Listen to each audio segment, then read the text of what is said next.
বর্ণিল আয়োজনে স্বাধীনতার সুবর্ণ জয়ন্তী উদযাপন, 50টি ফানুস উড়িয়ে বীর শহীদদের স্মরণ, দেশে দেশে প্রবাসী বাংলাদেশিদের শ্রদ্ধা। আজ সাতক্ষীরা ও গোপালগঞ্জ মন্দির পরিদর্শনে যাচ্ছেন মোদি। স্বাগত জানাতে প্রস্তুত কাশিয়ানী ও শ্যামনগরবাসী। বিকেলে ভারত ও বাংলাদেশের প্রধানমন্ত্রীর বৈঠক। দখলদারদের দৌরাত্মে আশঙ্কাজনক হারে কমছে বনভূমি। উদাসীন বন বিভাগ, মামলা হলেও আদায় হয় না ক্ষতিপূরণ। তদন্ত করে দায়ীদের বিরুদ্ধে ব্যবস্থার আশ্বাস। পশ্চিমবঙ্গে বিধানসভা নির্বাচনে প্রথম দফার ভোট আজ। তৃণমূল বিজেপি হাড্ডাহাড্ডি লড়াইয়ের আভাস।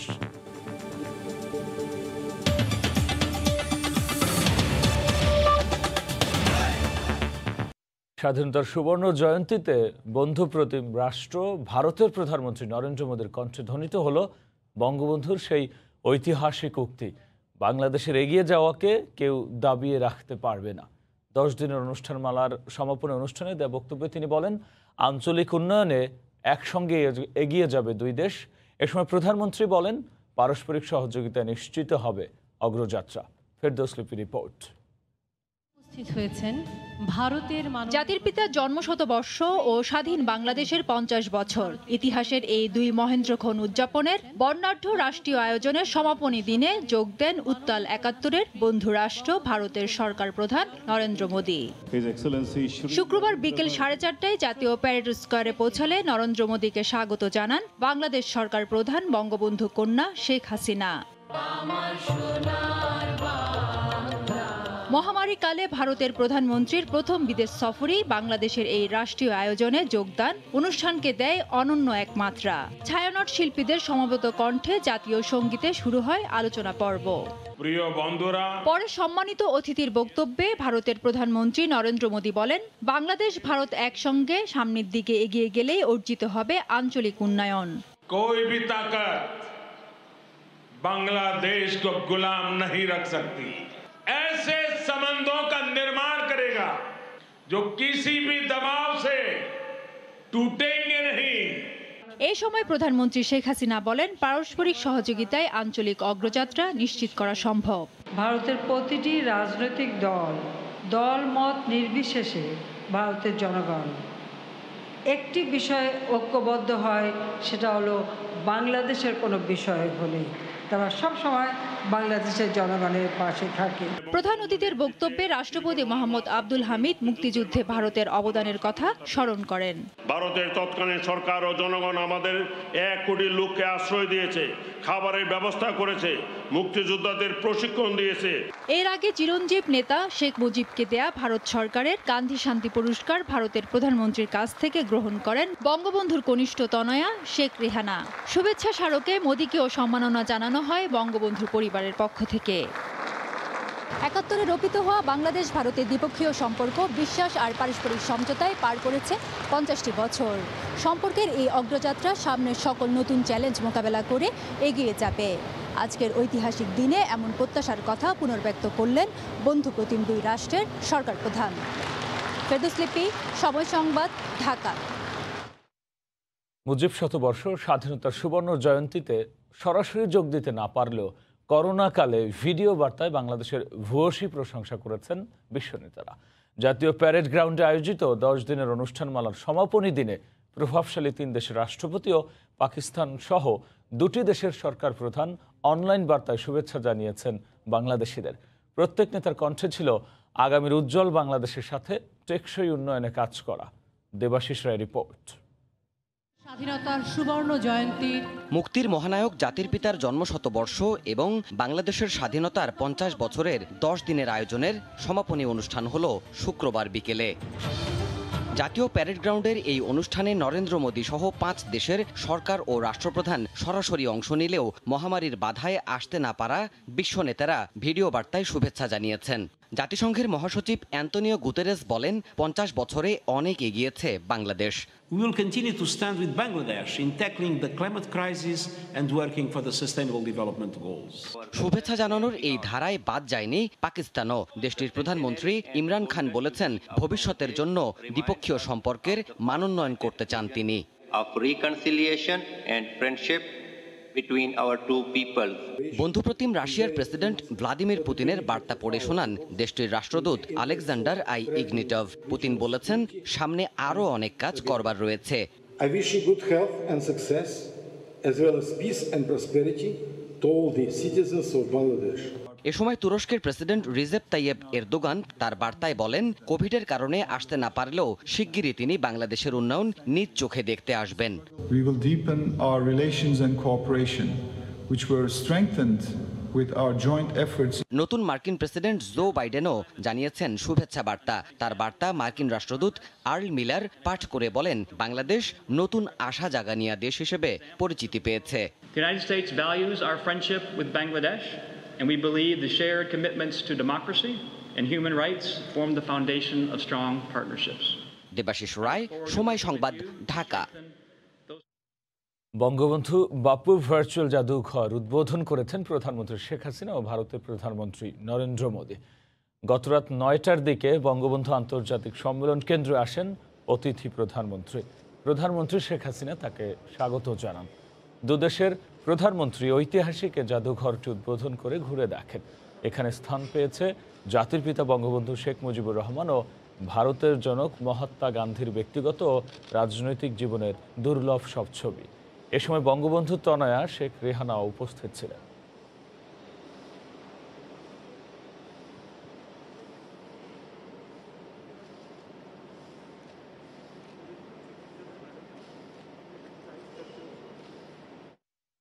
যুদ্ধবিধ্বস্ত যে দেশটির যাত্রা শুরু হয়েছিল একেবারে শূন্য থেকে, লাল সবুজের সেই বাংলাদেশ বিশ্বকে তাক লাগিয়ে পূর্ণ করল অর্ধশত বছর। একটি দেশের মাথা উঁচু করে দাঁড়ানোর জন্য অনেকটাই কম সময়, অথচ সেই অসম্ভবকে সম্ভব করেছে লাল সবুজের বাংলাদেশ। আর যাদের আত্মত্যাগের বিনিময়ে 56,000 বর্গমাইল বিশ্বের মানচিত্রে, তাদের স্মরণ করল গোটা জাতি। যে মহানায়কের ডাকে এসেছে গৌরবের এদিন, তার জন্মশতবার্ষিকী সুবর্ণ জয়ন্তীর এই ক্ষণকে করেছে আরও উজ্জ্বল। মানব ইতিহাসের নির্মম আর বিভীষিকাময় রাতও ভোর হয়েছিল। ৭১-এর ২৫শে মার্চের রাতের রক্তগঙ্গা পেরিয়ে ২৬ মার্চ বাঙালি অস্ত্র হাতে তুলে নিয়েছিল স্বাধীনতার জন্য। হাজার বছরের শ্রেষ্ঠ নেতা বঙ্গবন্ধুর ঘোষণা দিয়েছিলেন স্বাধীনতার। সেই ক্ষণকেই প্রতি বছর শ্রদ্ধা আর আবেগ ভালোবাসায় অবনত চিত্তে স্মরণ করেন পুরো দেশ। স্বাধীনতার সুবর্ণ জয়ন্তীতে সাভার স্মৃতিসৌধে তাই জাতির শ্রেষ্ঠ সন্তানদের শ্রদ্ধা জানাতে সব বয়সী মানুষের ভিড়। সব বিভেদ ভুলে সবার মুখে ছিল এগিয়ে যাওয়ার প্রত্যয়।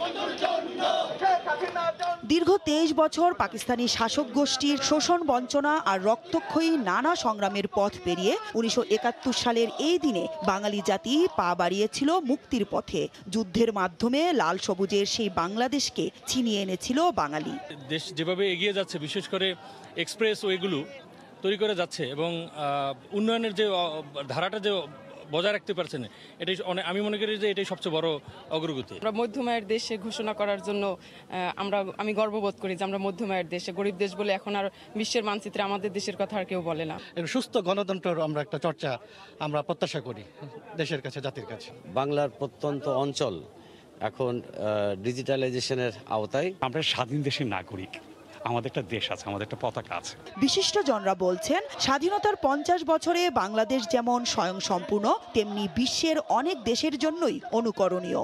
স্বাধীনতার সুবর্ণ জয়ন্তীতে দাঁড়িয়ে যতটুকু অর্জন হয়েছে, সেই অর্জনটুকু ধরে সামনের দিকে যদি সম্মিলিতভাবে এগিয়ে যাওয়া যায়, তাহলে অবশ্যই 2041-এ বাংলাদেশ তার অভীষ্ট লক্ষ্যে পৌঁছতে সক্ষম হবে। এগিয়ে যাওয়ার অফুরন্ত প্রাণশক্তিতে বাংলাদেশ চিরজীবী হবে, রাষ্ট্র হবে জনমানুষের। এই দিনে এমন প্রত্যাশা সবার।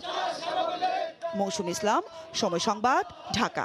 বিশ্বের বিভিন্ন দেশে নানা আয়োজন ও যথাযোগ্য মর্যাদায় মহান স্বাধীনতা দিবস উদযাপন করেছে বাংলাদেশ দূতাবাস ও প্রবাসী বাংলাদেশিরা।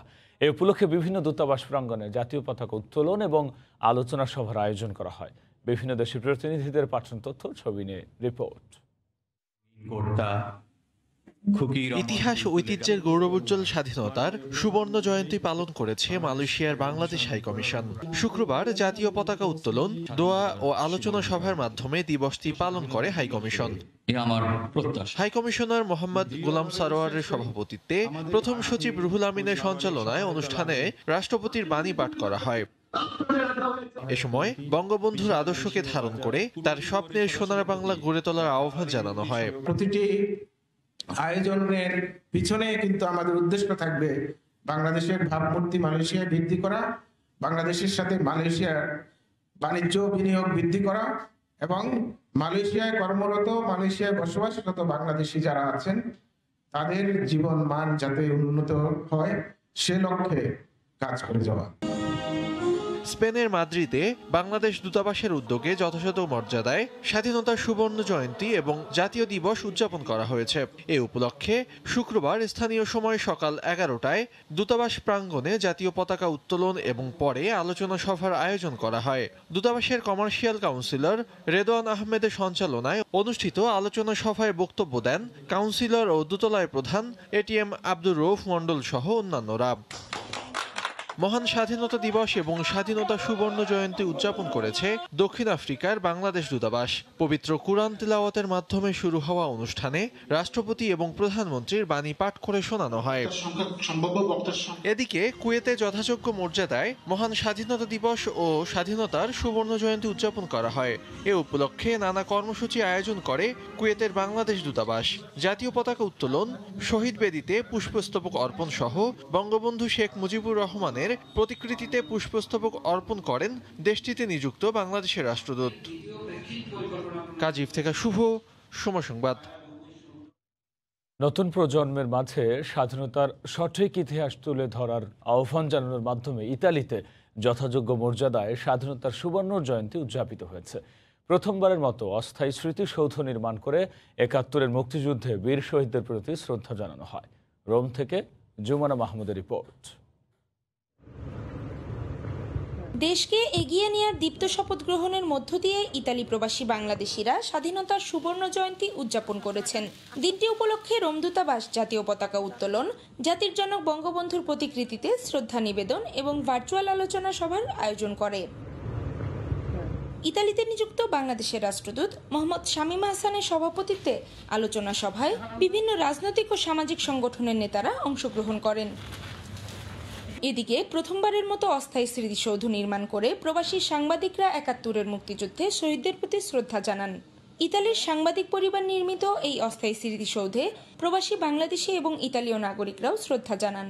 আমরা শহীদদের প্রতি শ্রদ্ধা জানাতে এখানে এসেছি। আমাদের এখানে অনেক ভালো লাগতেছে। সবাইকেও বলবো যে বাংলাদেশকে ভালোবাসুন, বাংলাদেশের মানুষকে ভালোবাসুন। বাধা বিপত্তির মধ্যেও যেভাবেই হোক আজকে আমাদের সেই শহীদদেরকে শ্রদ্ধা ভরে স্মরণ করেছে। আমি আন্তরিকভাবে ধন্যবাদ জ্ঞাপন করছি আমাদের সহকর্মীদেরকে। এছাড়াও নারী নেত্রী মেহনাজ তাবাসসুম শেলির নেতৃত্বে প্রবাসী নারীরাও দিবসটি উপলক্ষে নানা অনুষ্ঠানের আয়োজন করে। রেড জোনের মধ্যেও সীমিত পরিসরে স্বাধীনতার ৫০ বছরে এ ধরনের অনুষ্ঠান আগামী প্রজন্মকে স্বাধীনতার ইতিহাস সামনে তুলে ধরতে সহায়ক ভূমিকা পালন করবে। জুমানা মাহমুদ, সময় সংবাদ, রোম, ইতালি।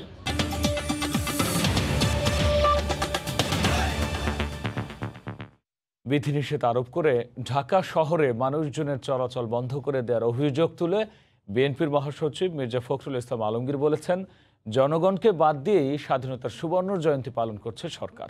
স্বাধীনতা দিবসের দুপুরে রাজধানীর শেরেবাংলা নগরে মরহুম রাষ্ট্রপতি জিয়াউর রহমানের সমাধিতে শ্রদ্ধা জানাতে এসে তিনি এ মন্তব্য করেন। বিএনপির এবারের শ্রদ্ধা নিবেদন কর্মসূচি ছিল একেবারেই ভিন্ন রকম।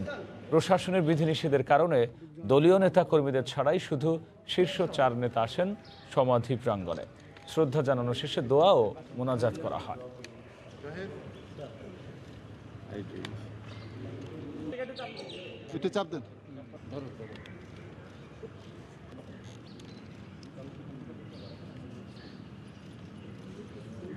আজকের এই দিনে বাংলাদেশের যে অবস্থা, বিশেষ করে ঢাকা শহরের, এটা আমাদের কাছে কারোর কাছে প্রত্যাশিত নয়। আমরা সারা শহর দেখলাম একটা অঘোষিত কারফিউর মতো রয়েছে এবং জনগণের চলাচল বন্ধ করে দেওয়া হয়েছে এবং জনগণকে বাদ দিয়েই আজকে এই দিনটি সরকার উদযাপন করছে।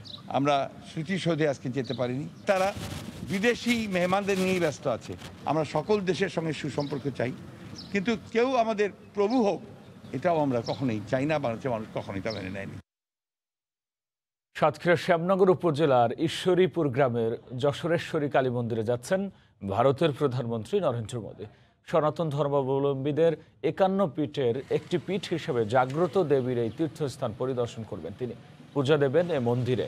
মুজিব বর্ষ ও স্বাধীনতার সুবর্ণ জয়ন্তীতে মোদীর আগমন ঘিরে পুরো ঈশ্বরপুরে সাত রব। কালী মন্দিরকে রঙে রঙে সাজানো হয়েছে। স্থানীয় সোবহান মাধ্যমিক বিদ্যালয় ও তার পাশে হেলিপ্যাড প্রস্তুত করা হয়েছে। হেলিপ্যাড থেকে মন্দির পর্যন্ত রাস্তার দুধারে টাঙানো হয়েছে বাংলাদেশ ও ভারতের পতাকা। নিরাপত্তা নিশ্চিতে হেলিপ্যাড থেকে মন্দির পর্যন্ত অর্ধশতাধিক সিসি ক্যামেরা স্থাপন করেছে আইন শৃঙ্খলা রক্ষা বাহিনী। আর সর্বোচ্চ নিরাপত্তা রয়েছে ভারত বাংলাদেশ যৌথ বাহিনী।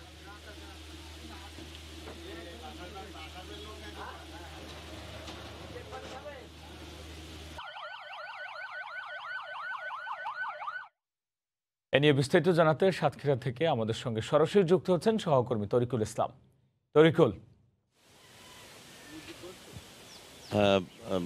মুজিব বর্ষ উপলক্ষে এবং স্বাধীনতার সুবর্ণ জয়ন্তী উদযাপন উপলক্ষে ভারতের রাষ্ট্রপতি নরেন্দ্র মোদী গতকাল বাংলাদেশে এসেছেন এবং তার সফরের অংশ হিসেবে আজ সকাল 9টা 50 সাতক্ষীরার শ্যামনগর উপজেলার ঈশ্বরীপুর গ্রামে তিনি পৌঁছাবেন এবং সেখানে যশোরেশ্বরী কালী মন্দিরে তিনি পৌঁছাবেন এবং সেখানে আধা ঘন্টা থেকে 20 মিনিট থেকে আধা ঘন্টা 30 মিনিট এরকম একটি সংক্ষিপ্ত সফরে তিনি অংশগ্রহণ করবেন বলে আমরা সূত্রে জানতে পেরেছি। তো এই ভারতের প্রধানমন্ত্রীর সাতক্ষীরা শ্যামনগর উপজেলায় আগমনকে কেন্দ্র করে কিন্তু এখানকার নেওয়া হয়েছে বাড়তি নিরাপত্তা এবং দুই দেশের যৌথ নিরাপত্তা বলয় গড়ে তোলা হয়েছে এখানে। এবং এছাড়া এখানে এই গ্রামের যে সাত রব রয়েছে, মন্ত্রী নরেন্দ্র মোদী এখানে আসবেন এবং এখানে সফর করবেন।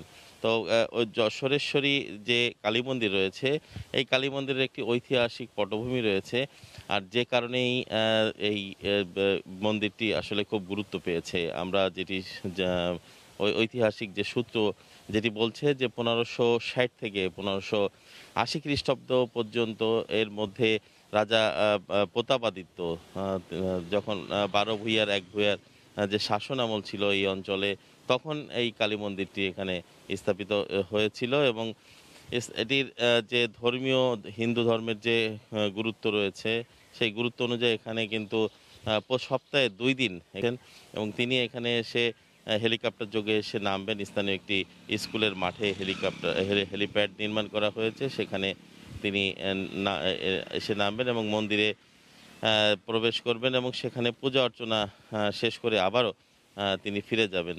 সম্ভবত এখান থেকে তিনি বঙ্গবন্ধুর মাজার জিয়ারত সেখানে যাবেন শ্রদ্ধা নিবেদন করতে, টুঙ্গিপাড়া জাতির জনকের সমাধিস্থলে যাবেন, এমনটি তার সফরসূচি অনুযায়ী রয়েছে। তবে যে এতে কিন্তু দুই দেশের যে সম্পর্ক ভারত বাংলাদেশ, এই দুই দেশের সম্পর্ক আরও বেশি সুদৃঢ় হবে বলে তিনি আশাবাদ ব্যক্ত করছেন। তো সব মিলিয়ে আমার কাছে এই ছিল সাতক্ষীরার শ্যামনগর থেকে ভারতের প্রধানমন্ত্রী নরেন্দ্র মোদী আগমনের সর্বশেষ খবর। সাতক্ষীরায় ভারতের প্রধানমন্ত্রী নরেন্দ্র মোদীর সফর নিয়ে জানাচ্ছিলেন সহকর্মী তরিকুল ইসলাম। এদিকে ভারতের প্রধানমন্ত্রী নরেন্দ্র মোদীর আগমনকে কেন্দ্র করে উৎসবের আমেজে ভাসছেন গোপালগঞ্জের কাশিয়ানীবাসী। পৃথিবীর বৃহত্তম গণতান্ত্রিক দেশের প্রধানমন্ত্রীকে বরণ করে নিতে প্রস্তুত ওড়াকান্দির ঠাকুরবাড়ি। সকালে হেলিকপ্টার যোগে ঠাকুরবাড়িতে অবতরণের পর মতুয়া মন্দির পরিদর্শন ও সেখানে প্রার্থনার পাশাপাশি মতুয়া সম্প্রদায়ের সঙ্গে মত বিনিময় করবেন তিনি। গোপালগঞ্জ প্রতিনিধি আমির হামজাকে সঙ্গে নিয়ে রাশেদ বাপির রিপোর্ট। সামাজিক বৈষম্য আর শোষণের বিরুদ্ধে সংগ্রামের শুরু 210 বছর আগে। ধর্মগুরু হরিচাঁদ ঠাকুরের নেতৃত্বে একই ছাতার নিচে আশ্রয় নেন পিছিয়ে পড়া সনাতন ধর্মাবলম্বীরা। শুরু হয় মতুয়া মতাদর্শের। মতুয়া অর্থ মাতোয়ারা হওয়া। হরি নামে যারা মেতে থাকেন তারাই মতুয়া। 1811 সালে গোপালগঞ্জের কাশিয়ানীর ওরাকান্দিতে জন্ম নেন সম্প্রদায়টির প্রতিষ্ঠাতা হরিচাঁদ ঠাকুর। বিশ্বের কয়েক কোটি মতুয়ার এই তীর্থভূমিতে পা রাখছেন ভারতের প্রধানমন্ত্রী নরেন্দ্র মোদী। তার আগমনকে কেন্দ্র করে সব জায়গায় তাই উৎসবের আমেজ। নরেন্দ্র দামোদর দাস মোদীজি আসবেন, এটা আমাদের অত্যন্ত আনন্দ লাগছে। আমরা খুব গর্বিত। সারা পৃথিবীর প্রায় 10 কোটি মতুয়া আমরা আনন্দে উদ্বেলিত। ওরাকান্দিরই কিন্তু একটা ঠাকুরবাড়ি ভারতের পশ্চিমবঙ্গে রয়েছে। দুই দেশ, এদের ভিতরে একটা গভীর সম্পর্ক রয়েছে। আমাদেরকে হয়তো রাজনৈতিকভাবে সেভাবে মূল্যায়ন করা হয় না, কিন্তু এই মোদিজি যে এখানে আসবেন, এর মাধ্যমে সেই মনের যে কষ্ট, যে যন্ত্রণা, যে বিষাদ সব দূরীভূত হলো। মতুয়ারা বলছেন একটা সময় পিছিয়ে থাকলেও এখন শিক্ষা ও জ্ঞানের জগতে তাদের সমান পদচারণা।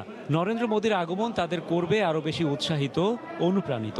নরেন্দ্র মোদী ওরাকান্দিতে আসতেছে, এর জন্য সবাই আনন্দিত, পুলকিত। উনি পূজা অর্চনা করবেন, ওরাকান্দির যে মতুয়া সম্প্রদায় তাদের সাথে মত বিনিময় করবেন, এজন্য আমরা খুবই আনন্দিত। সফরের দ্বিতীয় ও শেষ দিনে গোপালগঞ্জের কাশিয়ানীর ওরাকান্দির ঠাকুরবাড়ির মতুয়া মন্দির পরিদর্শন ও প্রার্থনা করবেন নরেন্দ্র মোদী। এরপর মতুয়া সম্প্রদায়ের সাথে মত বিনিময় করবেন সফররত ভারতের প্রধানমন্ত্রী। নিম্ন সম্প্রদায়ের আখ্যা দিয়ে যে মানুষগুলোকে একসময় করা হতো অবহেলা, অবজ্ঞা, নিজ গুণে সেই মানুষগুলোই আজ সমাজে নানাভাবে প্রতিষ্ঠিত। সম্প্রদায়টির তীর্থভূমিতে ভারতের প্রধানমন্ত্রী নরেন্দ্র মোদীর আগমনে উচ্ছ্বসিত মতুয়ারা বলছেন, এগিয়ে চলার এই ধারা অব্যাহত থাকলে নিজেদের ভাগ্য বদলের পাশাপাশি দেশ গড়ায়ও সমান ভূমিকা রাখবেন তারা। রাশেদ বাপ্পি, সময় সংবাদ, গোপালগঞ্জ। এ বিষয়ে বিস্তারিত জানাতে গোপালগঞ্জের কাশিয়ানী থেকে সরাসরি যুক্ত হচ্ছেন সহকর্মী রাশেদ বাপ্পি। রাব্বি, বঙ্গবন্ধুর জন্মশতবার্ষিকী ও স্বাধীনতার সুবর্ণ জয়ন্তীর অনুষ্ঠানে যোগ দিতে ঢাকায় সফরে রয়েছেন ভারতের প্রধানমন্ত্রী নরেন্দ্র মোদী। আজ সফরের দ্বিতীয় ও শেষ দিন। আজকের যে সফর সূচি রয়েছে সেটিও কিন্তু অত্যন্ত গুরুত্বপূর্ণ এই কারণেই যে তিনি সফরের আজকের দিনের প্রথম ভাগে কিন্তু তিনি ঢাকার বাইরে আসবেন। প্রথমে তিনি যাবেন সাতক্ষীরার শ্যামনগর উপজেলার ঈশ্বরীপুর গ্রামে অবস্থিত যশোরেশ্বরী কালী মন্দিরে, যেখানে তিনি সকাল 9:50 পৌঁছানোর কথা রয়েছে। সেখানে 9:50 থেকে 10:10 পর্যন্ত 20 মিনিটের একটি তিনি সফর করবেন এবং সেই সফরে তিনি যশোরেশ্বরী কালী মন্দিরে তিনি পুজো করবেন এবং সেই মন্দির পরিদর্শন করবেন। এরপরই কিন্তু তিনি আসবেন বঙ্গবন্ধুর পিতৃভিটা গোপালগঞ্জের টুঙ্গিপাড়ায়। একটু জানিয়ে রাখি যে গোপালগঞ্জের টুঙ্গিপাড়ায় ভারতের কোনো প্রধানমন্ত্রীর এই প্রথম সফর, সুতরাং এটি কিন্তু অত্যন্ত গুরুত্বপূর্ণ একটি ঘটনা। এবং এই সফরে আমরা যেমনটা জেনেছি, প্রধানমন্ত্রী শেখ হাসিনা কিন্তু তাকে 10:45 টুঙ্গিপাড়ায় হেলিপ্যাডে পৌঁছানোর কথা রয়েছে ভারতের প্রধানমন্ত্রী নরেন্দ্র মোদীর। এবং তিনি যখন টুঙ্গিপাড়ায় বঙ্গবন্ধুর সমাধি কমপ্লেক্সে পৌঁছাবেন, সেখানে কিন্তু তাকে আমন্ত্রণ জানাবেন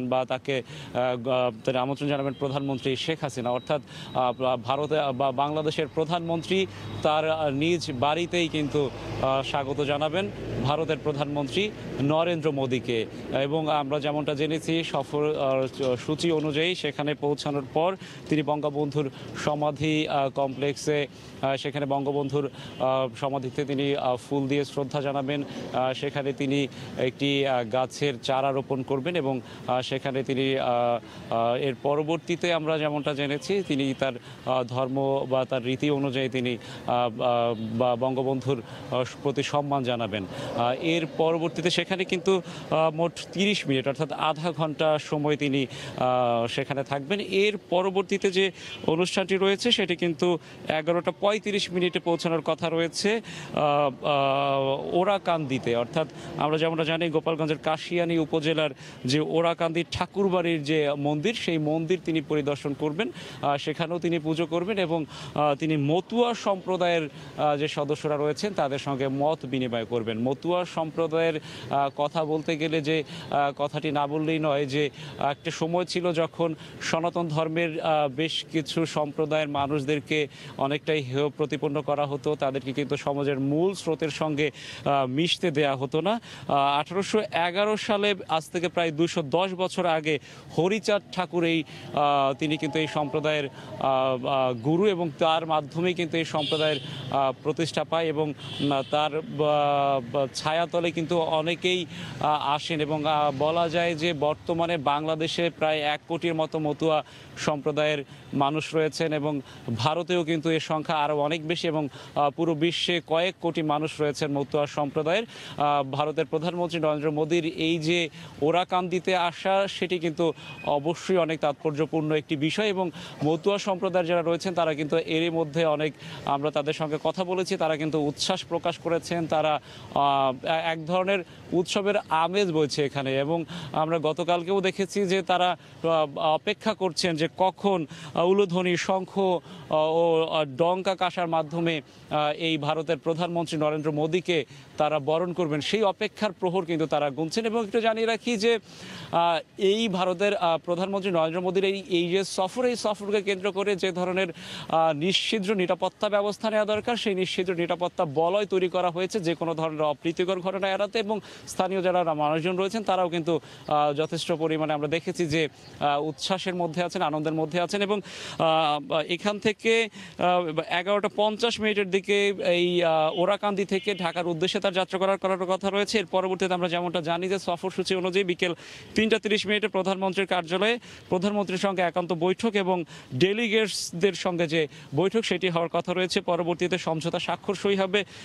এর পরবর্তীতে 5:30 দিকে তিনি ভারতের প্রধানমন্ত্রী নরেন্দ্র মোদী বঙ্গভবনে যাবেন, সেখানে রাষ্ট্রপতি আব্দুল হামিদের সঙ্গে তিনি সৌজন্য সাক্ষাৎ করবেন এবং এরপরে আমরা যেমনটা জানি সন্ধ্যা 6:40 দিকে ভারতের উদ্দেশ্যে তিনি ঢাকা ছাড়বেন, অর্থাৎ তার 2 দিনের যে সফর সেই সফর শেষ হবে। রাব্বি, এখন পর্যন্ত আমার কাছে এই ছিল গোপালগঞ্জ থেকে সবশেষ খবর। পরবর্তীতে আবারও আপনার সঙ্গে যুক্ত হয়ে পরবর্তী আপডেটগুলো দর্শকদের জানিয়ে দেওয়ার চেষ্টা করব।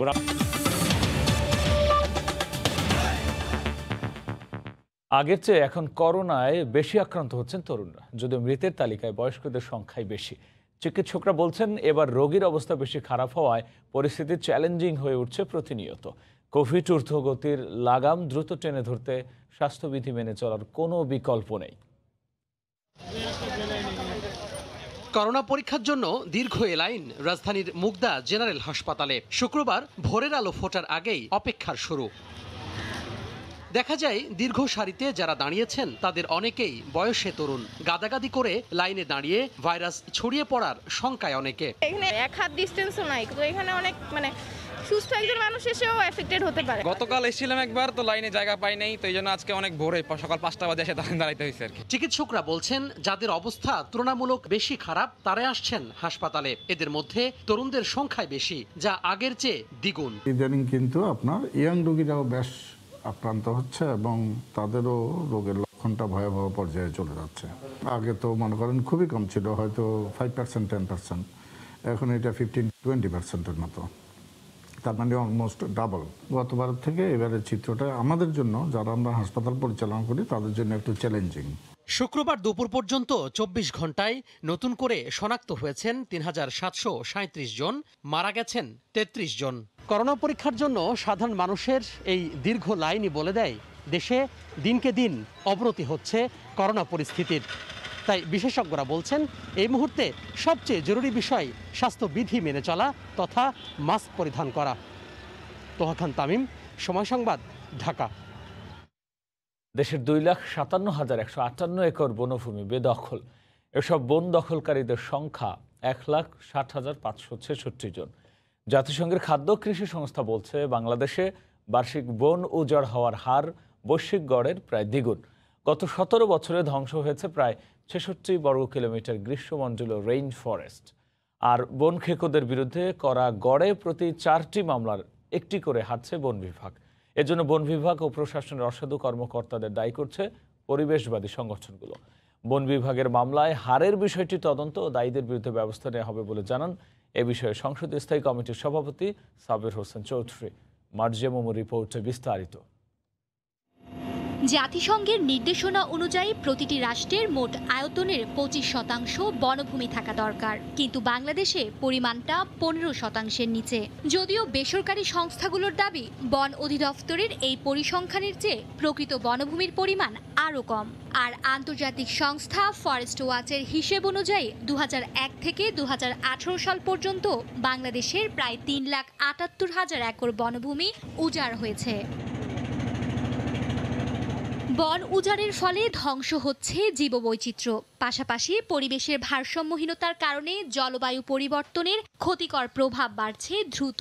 এদিকে বনের জমি নিয়ে দখলদারদের বিরুদ্ধে করা 24% মামলাতেই হেরেছে বন বিভাগ। পরিবেশ, বন ও জলবায়ু পরিবর্তন মন্ত্রণালয় সম্পর্কিত সংসদীয় স্থায়ী কমিটিতে দেয়া বন বিভাগের চলতি বছরের প্রতিবেদনে এই চিত্র উঠে এসেছে।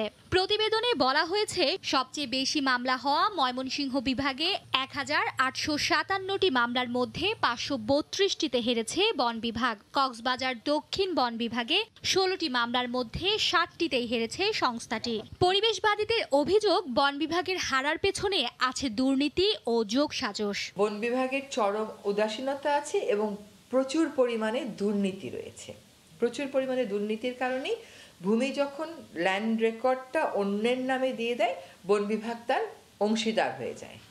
সে অনেক বছর চুপ থেকে একেবারে মামলা শেষ পর্যায়ে গিয়ে জেগে উঠে এবং বলে যে আমরা কন্টেস্ট করতে চাই। পরিবেশ, বন ও জলবায়ু পরিবর্তন মন্ত্রণালয় সম্পর্কিত সংসদীয় স্থায়ী কমিটি বলছে, পর্যায়ক্রমে দখল হওয়া বনভূমি উদ্ধার, মামলায় হারার কারণ তদন্ত ও ব্যবস্থা নেওয়া হবে। প্রথমবারের মতো আমরা পুরো একটা ডাটাবেস আমরা তৈরি করেছি, যে কি পরিমাণ জমি কোথায় কোন মৌজায় এবং কারা সেটাকে জবরদখল করেছে তার একটা পরিপূর্ণ তালিকা আমরা তৈরি করেছি। আমরা কোনো ধরনের ছাড় দিব না, কোনো ধরনের আপোষ করব না, এবং জিরো টলারেন্স বলতে আমরা যেটা বোঝাই সেটা সর্বোচ্চ পর্যায়ে আমরা এখানে প্রয়োগ করব।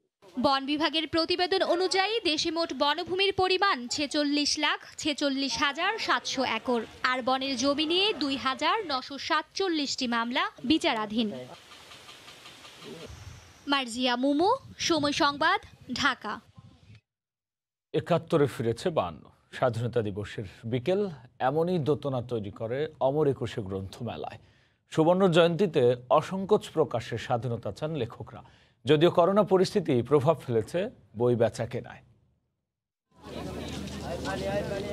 মহান স্বাধীনতার সুবর্ণ জয়ন্তী পার করছে বাংলাদেশ। করোনা পরিস্থিতিতে স্বাধীনতার মাসে বইমেলার আয়োজন ভিন্ন আবহে এসেছে পাঠকদের মাঝে। বইমেলার শুক্রবার মানে শিশুপ্রহর। করোনা বাস্তবতায় শিশুদের এই আনন্দ আয়োজনের অনুপস্থিতি কিছুটা মন খারাপের কারণ। গত বছর তো আসতে পারি না, কেন ওই যে কোভিড হয়েছিল, তো এই বছর এসেছি। আমি একটা কমিক কিনলাম মিডিক থেকে, ভালো লাগছে আলহামদুলিল্লাহ। শিশুপ্রহর থাকাতে বাচ্চারা একটু বেশি আসতো, তবে এখন একটু কম আসছে। তো বইমেলা বাচ্চারা এসে একটু মজা করতেছে, বই কিনতেছে, এটা একটা ভালো সাইড।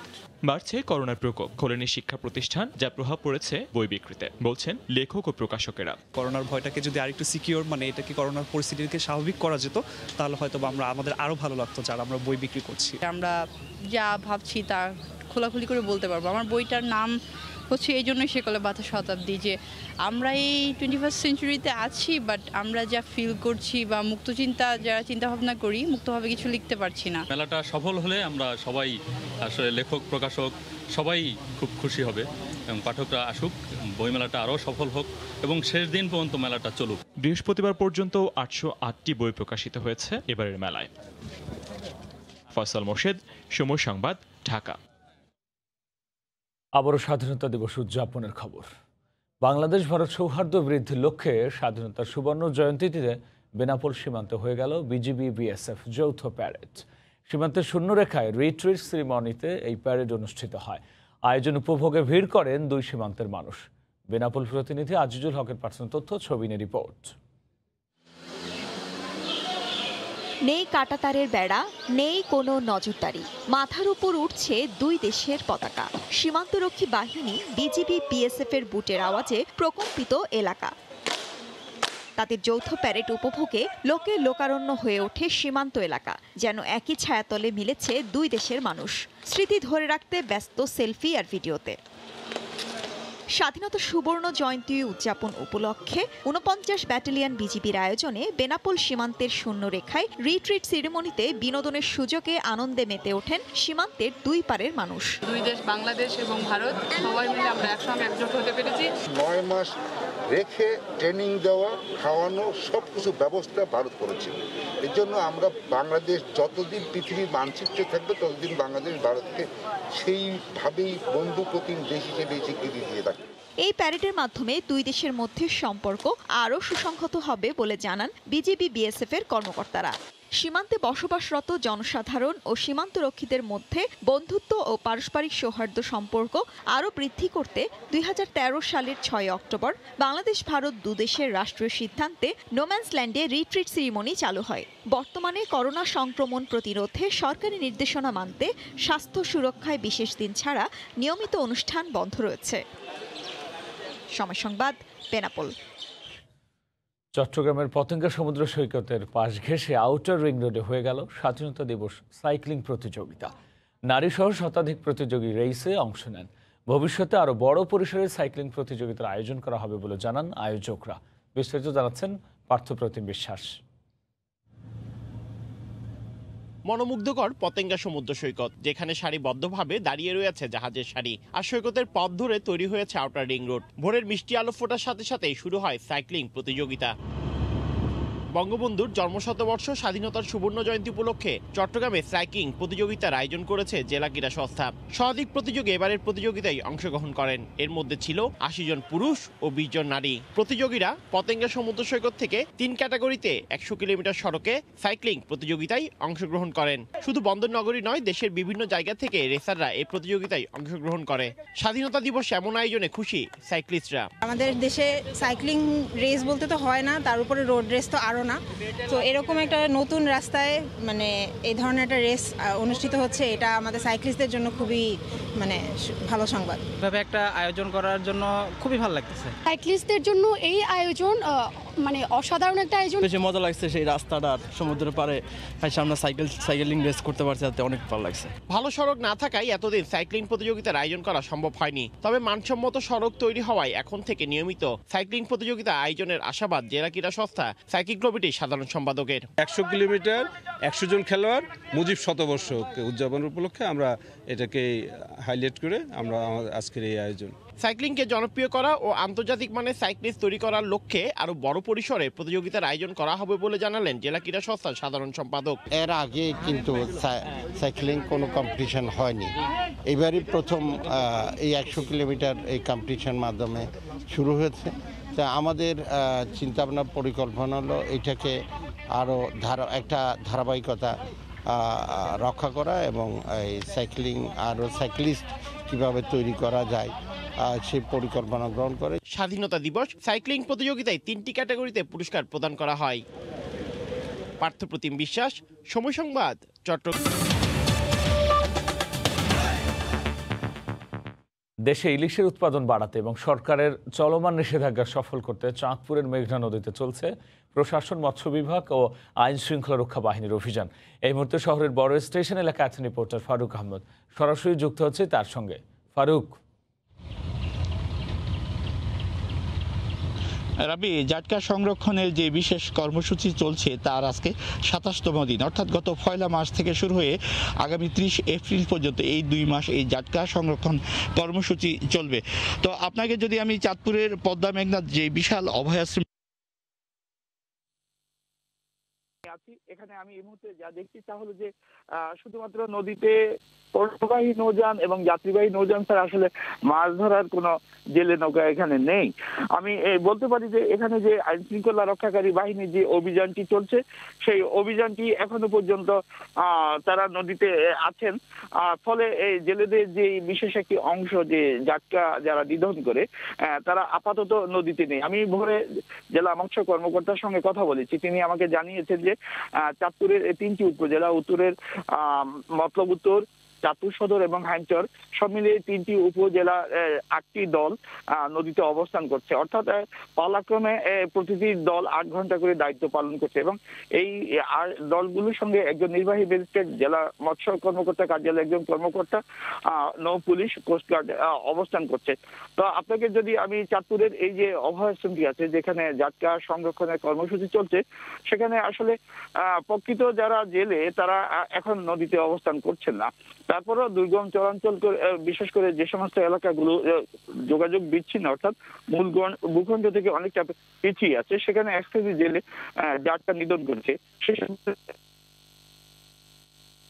হাতে আটক হয়, তখন তাদের একটি বক্তব্য হচ্ছে যে আসলে তারা সরকার যে নিয়ম শৃঙ্খলা আসলে সেই বিষয়গুলো তারা অবগত নয়, ফলে তারা না জেনে নদীতে জাটকা নিধন করছে।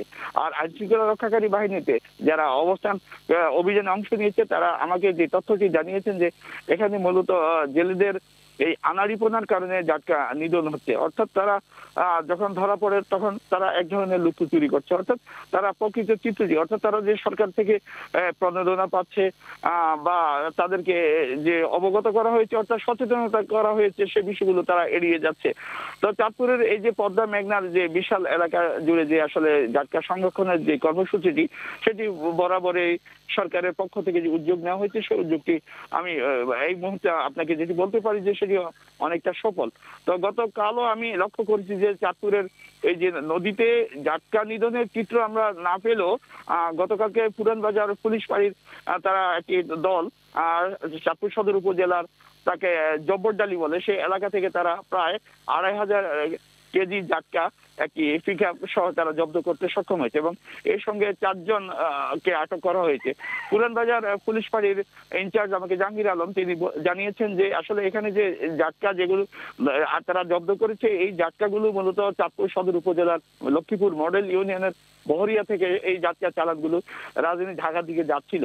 তো পুলিশের টহল দল দেখে মূলত এই যারা এই জাটকা নিয়ে যাচ্ছিল তারা পালানোর চেষ্টা করে, ফলে চাঁদপুর শহর থেকে প্রায় 10 কিলোমিটার দূর তাদেরকে পুলিশের এই দলটি তাদের আটক করতে সক্ষম হয়। পরে এই জব্দ করা যে জাটকাগুলো আছে সেগুলো বিভিন্ন এতিমখানা এবং দুস্থ অসহায় মানুষের মাঝে বিতরণ করা হয়েছে। আমি আরেকটি চিত্র আপনাকে বলি যে আসলে এই যে জাটকা যে নিধন হচ্ছে এই জাটকা নিধনের আসলে যে সময়গুলো সেই সময়গুলো একটু কঠিন, অর্থাৎ আইন শৃঙ্খলা রক্ষাকারী বাহিনী যখন নদীতে নামে সেই মুহূর্তে আসলে যারা জাটকা নিধন করে ওই শ্রেণীর জেলেরা কিন্তু নদীতে থাকে না, অর্থাৎ তারা একটা সময় বুঝে নেয়, বিশেষ করে মধ্যরাতে, ভোর রাতে এবং দিনের বেশিরভাগ সময়টি যে যখন নদীতে জোয়ার সৃষ্টি হয় সেই সময়টিতে তারা আসলে যে অবৈধ নিষিদ্ধ কারেন্ট জাল আছে সে কারেন্ট জাল পেতে তারা জাটকা নিধন করছে। আমি বেশ কয়েকজন জেলের সাথে কথা বলেছি, আসলে তারা তাদের যে চিত্র, তাদের যে জীবনযাপন সেই কথার সঙ্গে তাদের যে একটা বাস্তবতা, এর বাস্তবতার আসলে আমি কখনো মিল খুঁজে পাচ্ছি না। আর প্রকৃত জেলে যারা তারা যদি নিদারুণ কষ্ট হয় তাদের পরিবার পরিজন নিয়ে আর্থিক দৈন্যতার মাঝে হতে তারা কিন্তু নদীতে নামছেন না। এইরকম জেলের সংখ্যা চাঁদপুরে সরকারি তালিকায় 52,000 জেলের মধ্যে ধরে নেওয়া যায় যে 2 ভাগ জেলে তারা নদীতে জাটকা নিধনের তারা ব্যস্ত থাকে, আর বাকি যে 98 ভাগ যে জেলে আছে তারা আসলে এই ধরনের কার্যক্রম থেকে বিরত আছে। সব মিলে আমি বলতে পারি যে চাঁদপুরের পদ্মা মেঘনা যে জাটকা সংরক্ষণ কর্মসূচি চলছে তা অনেকটা সফল বলা যেতে পারে। এই ছিল আমার কাছে চাঁদপুরের পদ্মা মেঘনা থেকে জাটকা সংরক্ষণ 27তম দিনের সবশেষ তথ্য। রাবি। ইলিশ রক্ষায় চাঁদপুরের মেঘনা নদীতে চলছে অভিযান, আর এই বিষয়ের সর্বশেষ নিযুক্ত হয়েছিলেন সহকর্মী ফারুক আহমদ। করোনাকালে অনেকেই দুমুঠো খাবার নিয়ে সহমর্মিতার হাত বাড়িয়েছেন কর্মহীন মানুষের পাশে, কিন্তু করোনা বন্যায় গোখাদ্য সংকটে ব্যতিক্রমী উদ্যোগ নেন বিশ্ববিদ্যালয় পড়ুয়া এক ছাত্র, যার উদ্যোগ এখন সরকারিভাবে ছড়িয়ে দেওয়া হচ্ছে গ্রাম থেকে গ্রামে। গাইবান্ধা থেকে হেদায়েতুল ইসলাম বাবু রিপোর্ট। করোনার থাবায় বিশ্ববিদ্যালয়ের দরজা বন্ধ হলে বাড়ি ফিরেও বসে থাকেননি আশিকুর রহমান মুন। করোনার মধ্যে বন্যার হানায় ফসল নষ্ট হওয়ায় ঘাস, খড়সহ দেখা দেয় গোখাদ্য সংকট। গবাদি পশুর খাদ্য শৃঙ্খল স্বাভাবিক রাখতে নিজের পুকুর পাড় থেকে শুরু করে ভাড়া করা জমিতে চাষ করে উন্নত জাতের পাকচং ঘাস। গবাদি পশু আছে, গরু ছাগল এগুলান আছে, এদের খাদ্য শৃঙ্খলটা ঠিক রাখা আমাদের জন্য জরুরি ছিল। তো এই খাদ্য শৃঙ্খল ঠিক রাখার জন্য ঘাসের অবদানটা একটু হলেও গুরুত্বপূর্ণ। আপনারা জানেন যে এই সময় খড়ের দাম কিন্তু দ্বিগুণ হয়ে গেছিল, প্রায় 800 টাকা প্রত্যেক মন খড় গেছে। ছুটি নিয়ে সহপাঠীরা অলস সময় পার করলেও সময়ের অপচয় না করে ঘাস উৎপাদনে উঠে পড়ে লাগেন তিনি। নামমাত্র মূল্যে ফুলছড়ির কৃষকদের হাতে ঘাস ছাড়াও উৎপাদিত কাটিং দিয়ে গবাদি পশুর খাদ্য সংকট মোকাবেলায় ভূমিকা রাখছেন রাজশাহী বিশ্ববিদ্যালয়ের শিক্ষার্থী মুন। বাজারে নিয়ে যাই, নিয়ে যাওয়ার পর বিক্রি করি, যাওয়া মাত্র মানে খুব তাড়াতাড়ি বিক্রি হয়ে যায়। একটা গাছ থেকে 10টার মতন কাটিং বাড়ায়, এটা আমার 1.5 টাকা কাটিং, একটা কাটিং বেশি আমরা। গরুর গাভীর দুধ ভালো হয়, গরুর স্বাস্থ্য ভালো থাকে, এই জন্য এই ঘাসটার চাহিদা বেশি থাকে। ফুলছড়ি প্রশাসন বলছে গোখাদ্য উৎপাদনে বিশ্ববিদ্যালয় ছাত্র মনির উদ্যোগ এলাকায় দৃষ্টান্ত স্থাপন করেছে। তার বাগান ভিজিট করেছি এবং তার এই উদ্যোগে আমরা উদ্যোগ থেকে জ্ঞান নিয়ে আমরা আসলে এই উপজেলার 300টি এই পাকচং ঘাসের বাগান করেছি। তো আসলে এটা একটা এক্সাম্পল যে কোনো পুঁজি না থাকা সত্ত্বেও বা একটা পজিশনে থাকা সত্ত্বেও একজন স্টুডেন্ট এভাবে সে নিজে একজন উদ্যোক্তা হয়ে উঠতে পারেন, এটা একটা বড় উদাহরণ। প্রাণী সম্পদ দপ্তর জানায় ফুলছড়ি উপজেলায় 65,300 গবাদি পশুর চাহিদা প্রায় 1,50,000 মেট্রিক টন কাঁচা ঘাস। হেদায়েতুল ইসলাম বাবু, সময় সংবাদ, গাইবান্ধা। করোনার কারণে 1 বছর বন্ধ থাকার পর আসন্ন বৈশাখী মেলা ও গরমের মৌসুমের জন্য নতুন উদ্যমে কাজ শুরু করেছেন ঝালকাঠির শীতল পাটির কারিগররা। জেলার 2 উপজেলার 10টি গ্রামে সকাল সন্ধ্যা চলছে কাজ। ঢাকা, চট্টগ্রাম ছাড়াও বিদেশেও যাবে ঝালকাঠির এই কুটির শিল্পের পণ্য। ঝালকাঠি প্রতিনিধি পলাশ রায়ের পাঠানো তথ্য, ছবিতে রিপোর্ট। করোনার কারণে দেশের কোথাও মেলার আয়োজন না হওয়ায় গত 1 বছর বন্ধ ছিল ঝালকাঠির শীতল পাটির উৎপাদন। তবে সম্প্রতি দেশের বিভিন্ন স্থানে শুরু হয়েছে মেলা ও মাহফিল, খুলেছে অভিজাত শিল্পপণ্য বিক্রির প্রতিষ্ঠানও। সামনে রয়েছে বৈশাখের নানা আয়োজন, তাই অর্ডার পেতে শুরু করেছেন শীতল পাটির কারিগররা। ঘরের নারীরাই নিপুণ হাতে পাটি বুননের কাজ করছেন, আর পুরুষরা পাটির কাঁচামাল ও বিপণনের কাজ করে থাকেন। গুণগত মান অনুযায়ী একটি শীতল পাটি 800 টাকা থেকে 3000 টাকায় পাইকারি বিক্রি হয়। জেলা শহরের দোকান ছাড়াও বাড়ি বাড়ি গিয়ে ফরিয়া আড়তদাররা পাইকারি দামে পাটি কিনে সারা দেশে সরবরাহ করছেন। ঢাকা, চট্টগ্রাম ছাড়াও বিদেশেও এখানকার শীতল পাটির কদর রয়েছে। এখন বেচা কিনার এই হিসাবটা এখন বেশি। বিক্রির সময় আমরা যে বাজার পাই, এতে আমাকে মজুরি হয় না, এতে আমাকে সংসার চালাইতে খুবই কষ্ট বাজে। আমরা পড়ালেখাও করি, আবার পরিবারের সাথে মানে এই পাটির কাজও করি। বৈশাখ মাসে মেলা পড়তে যদি মেলা টেলা হয়, আমরা কিছু মালের অর্ডার পাইলে চালাইতে পারবো। আমার শীতল পাটি বাংলাদেশে সব জায়গায় যায়। জেলা প্রশাসক জানালেন, ঝালকাঠির ব্র্যান্ড পণ্য শীতল পাটির প্রসারে কারিগরদের প্রশিক্ষণ সহ নানা উদ্যোগ নেওয়া হয়েছে। আমরা এখনও চেষ্টা চালিয়ে যাচ্ছি যাতে তাদের ভাগ্যের উন্নয়ন হয় এবং ভবিষ্যতেও এটা চলবে এবং জেলা প্রশাসন সবসময় তাদের সাথে আছে, তাদের সাথে থাকবে। আমরা আশা করি যে তাদের ভাগ্যের পরিবর্তন হবে। জেলার নলছিটি, রাজাপুর ও জেলা সদর সহ 3 উপজেলার 10টি গ্রামের 500 পরিবার বংশ পরম্পরায় শীতল পাটি বুননের কাজ করে জীবিকা নির্বাহ করছেন। সময় সংবাদ, ঝালকাঠি। মুন্সিগঞ্জের বেতকা এলাকায় 5000 কেজি জাটকা সহ একটি ট্রাক জব্দ করেছে নৌপুলিশ। এ ঘটনায় আটক করা হয়েছে একজনকে। বিষয়ে বিস্তারিত জানাতে সেখানে আছেন সহকর্মী নাসিরউদ্দিন উজ্জ্বল। সরাসরি চলে যাচ্ছে তার কাছে। উজ্জ্বল, রাব্বি, এই সময়কার সবচেয়ে বড় ঝাটকার চালান আটক হয়েছে ভোরবেলায় এবং এই পদ্মা তীরের ডৌরি এলাকা থেকে কিন্তু এটি রাজধানী ঢাকায় নিয়ে যাচ্ছিল এবং পিকআপে 25টি ড্রামে ভর্তি করে এবং 4টি ঝুড়িতে করে প্রায় 5000 কেজি ঝাটকা কিন্তু তারা বাজারজাত করবার অপচেষ্টা চালাচ্ছিল। তখনই কিন্তু এই মুক্তারপুর পুলিশ স্টেশনের যে নৌ পুলিশ তারা এদিকে আটক করেছে। এরই পরে কিন্তু মুন্সিগঞ্জের চিতলিয়া এলাকা থেকে 2টি সিএনজিতে ভর্তি করে কিন্তু জাটকা নিয়ে যাচ্ছিল রাজধানীতে। সেখান থেকে একটি সিএনজি আটক করা সম্ভব হলেও আরেকটি সিএনজি কিন্তু জাটকা সহ পালিয়ে গিয়েছে। এবং এই যে ছোট ছোট ঝাটকা এত দেখলে অনেকে বলছিলেন যে 1 গ্রাম ঝাটকায় অন্তত 100 গ্রাম ইলিশ হতো। সেই ঝাটকাগুলোকে অসৎ জেলেরা একটি বড় চক্র এই ডৌরি এলাকাতে কিন্তু এই ঝাটকা পাচার করছে। প্রতিদিন শত শত টন ঝাটকা পাচার করছে। এখানে যে চালক আটক হয়েছে। এই চালক আমাদেরকে বলছিলেন যে প্রতিদিন এখান থেকে কিন্তু মাছ পাচার করা হয় রাজধানী ঢাকা সহ নানা স্থানে। এবং এই যে আজকে ঝাটকা যে অভিযানের নেতৃত্ব দিয়েছেন এখানকার যে মুক্তারপুর নৌ পুলিশ স্টেশনের ইনচার্জ কবির হোসেন খান, আমরা তার কাছে জানতে চাইবো যে এই যে এইভাবে ঝাটকা নিধন করা হচ্ছে এই ব্যাপারে আপনারা কি কি তৎপরতা গ্রহণ করেছেন? এই চলতি বছরে আমি প্রায় আরো 12 মেট্রিক টন ঝাটকা জব্দ করেছি। আজকেরও গোপন সংবাদ পাই যে লোহরি একটা খাল আছে, ওই খালের ভিতর থেকে প্রায় 100 ড্রাম ঝাটকা চাঁদপুর থেকে এসে এখান থেকে গাড়ি যোগে ঢাকা যাবে। এরপরে আমরা আমার ফোর্স সহ আমি বেতকাতে যাইয়া ওখান থেকে একটি ট্রাক ভর্তি ঝাটকা, যেখানে প্রায় 5 মেট্রিক টন ঝাটকা হবে। ঝাটকা তো এখানে মাঝে মাঝে ধরছেন, কিন্তু বিপুল পরিমাণ যে ঝাটকা প্রতিদিন পাচার হচ্ছে এই ব্যাপারে কি ব্যবস্থা নিচ্ছেন? এ ব্যাপারে আমাদের নৌ পুলিশ সর্বদা সচেষ্ট আছে। নৌপথে, সড়ক পথে, সব জায়গায় আমাদের নৌ পুলিশ আমাদের কাজ করছে।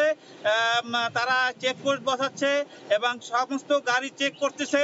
আজকেরও ঠিক ওই চেকপোস্ট বসিয়ে আমি এই গাড়ি আজকে আটকাতে সক্ষম হয়েছি। কিন্তু এই মালিককে গ্রেপ্তারের ব্যাপারে কোনো পদক্ষেপ নিয়েছেন? হ্যাঁ, মালিকের ব্যাপারে আমরা খোঁজ খবর নিচ্ছি। অ্যাকচুয়ালি এই সমস্ত গাড়ির সাথে মালিকেরা থাকে না, সাধারণত লেবার যারা এই বড় বড় ড্রাম, এক এক ড্রামে 200-300 কেজি ঝাটকা থাকে, এই ড্রাম নামানোর জন্য শুধু লেবার থাকে, কিন্তু মালিকেরা এই গাড়ির সাথে থাকে না, তারা দূরে থাকে। তাদের ব্যাপারে নাম ঠিকানা আমরা সংগ্রহ করে আইনের আওতায় আনবো। ধন্যবাদ আপনাকে।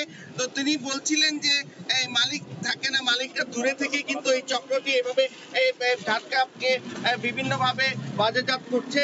এই অসাধু যে জেলে চক্র আছে তাদের যে এই ঝাটকা ইলিশ নিধনের পাশাপাশি তারা কিন্তু দক্ষিণাঞ্চলের বড় বড় লঞ্চগুলোতে, যাত্রীবাহী লঞ্চগুলোতে কিন্তু গ্রামে গ্রামে করে বিপুল পরিমাণ ঝাটকা তারা রাজধানীতে পাঠাচ্ছে, বিভিন্ন শহরে পাঠাচ্ছে।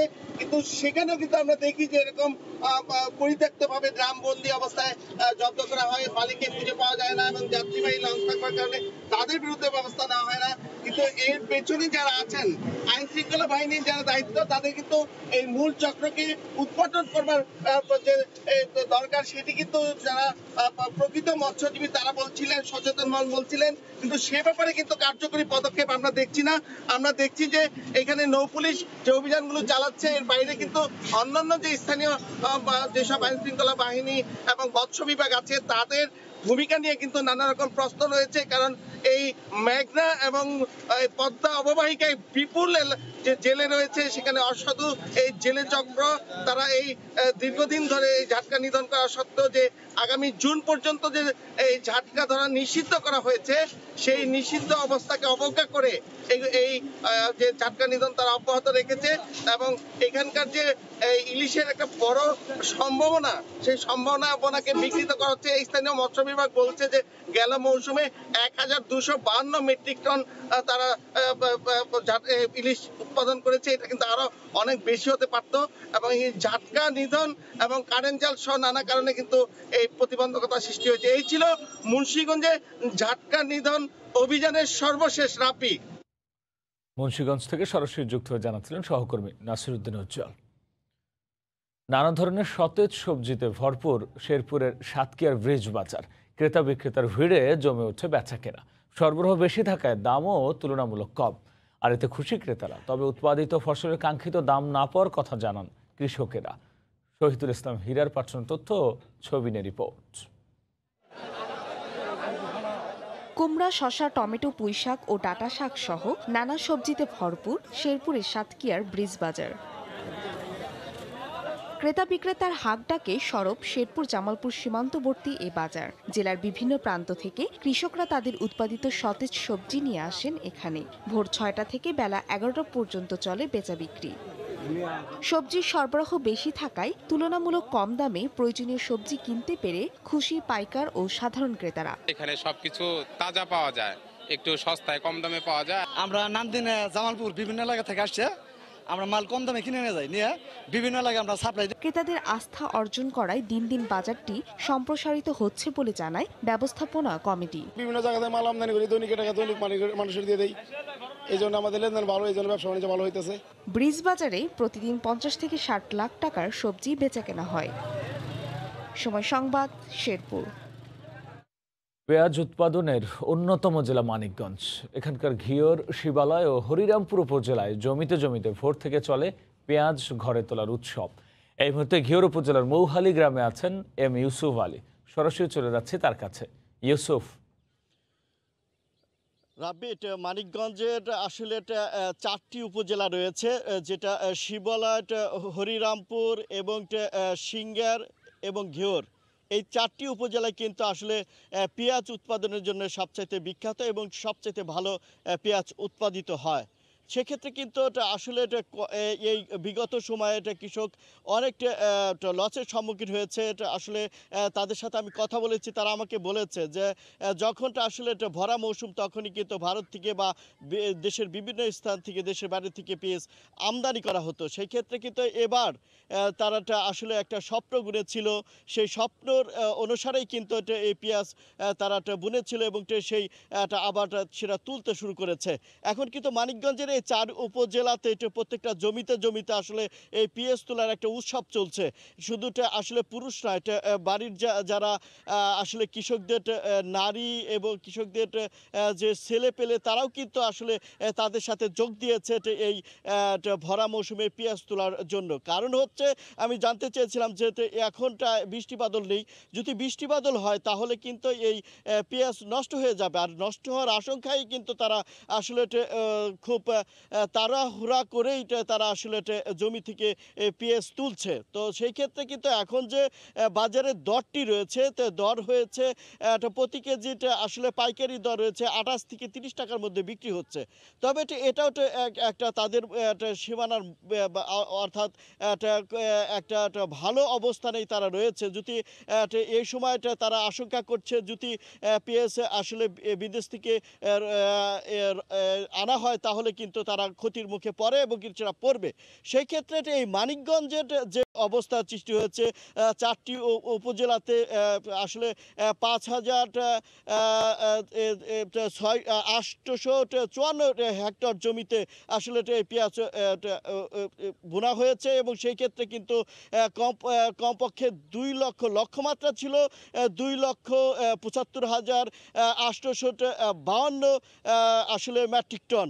সেই ক্ষেত্রে কিন্তু প্রায় 3 লক্ষ মেট্রিক টন পেঁয়াজ অলরেডি উৎপাদন হয়েছে। কৃষকরা যে মাপটি বলছেন সেইভাবে, সেক্ষেত্রে কিন্তু লক্ষ্যমাত্রাও ছাড়িয়ে গেছে। আসলে যদি তাদেরকে কাছে জিজ্ঞেস করেছিলাম আসলে কী অবস্থা এই বছর, তারা বলছে আসলে ভাম্পার ফলন হয়েছে, আর ভাম্পার ফলন হওয়ার পরেও যদি বিদেশ থেকে পেঁয়াজ আমদানি করে সরকার তাহলে কিন্তু তারা ক্ষতির সম্মুখীন হয় বলে তারা আমাকে জানিয়েছে। তবে এই অঞ্চলে, এই যে মানিকগঞ্জের যে অঞ্চলটি রয়েছে, সেই অঞ্চলের যে বড় সমস্যাটি রয়েছে সেটা হচ্ছে এখানে কোনো হিমাগার নেই। এখন যে ভরা মৌসুম, এই পেঁয়াজটা কিন্তু তারা ঘরে সংরক্ষণ করতে পারে মাত্র 3 থেকে 4 মাস। এই 3 থেকে 4 মাস ঘরে সংরক্ষণ করার পরে নষ্ট হওয়ার আশঙ্কায় তারা বিক্রি করে দেয়, আর বিক্রি করার পরে কিন্তু আসলে বাজারের দামও বৃদ্ধি পায়।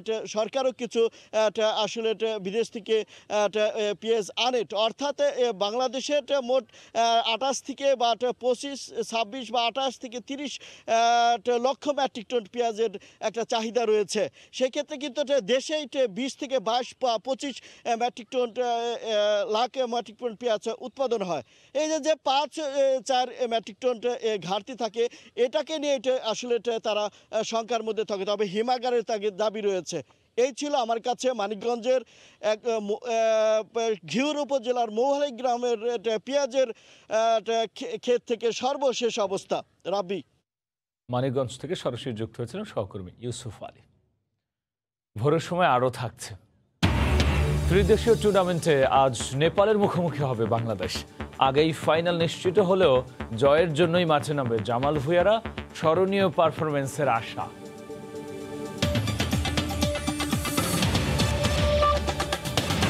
যাওয়ায় আবারও নতুন করে কঠোর বিধিনিষেধ আরোপ করা হয়েছে। গেল 6 মাসের মধ্যে শুক্রবার রেকর্ড 602 জন করোনা আক্রান্ত হয়েছেন। এই অবস্থায় ছুটিতে থাকা স্থানীয় নাগরিক ও অভিবাসীদের জন্য বাড়ানো হয়েছে কোয়ারেন্টাইনের সময়সীমা। এদিকে সংক্রমণ বেড়ে যাওয়ায় আতঙ্কিত প্রবাসী বাংলাদেশিরা। কাতার প্রতিনিধি আনোয়ার হোসেন মামুনের তথ্য, ছবি নিয়ে রিপোর্ট। কাতারে গত 6 মাস করোনা নিয়ন্ত্রণ থাকার পর 1 সপ্তাহ যাবৎ ব্যাপক সংক্রমণ দেখা দিয়েছে। শুক্রবার একদিনই আক্রান্তের সংখ্যা 600 ছাড়িয়েছে। পাশাপাশি প্রতিদিনই বাড়ছে মৃত্যুর সংখ্যাও।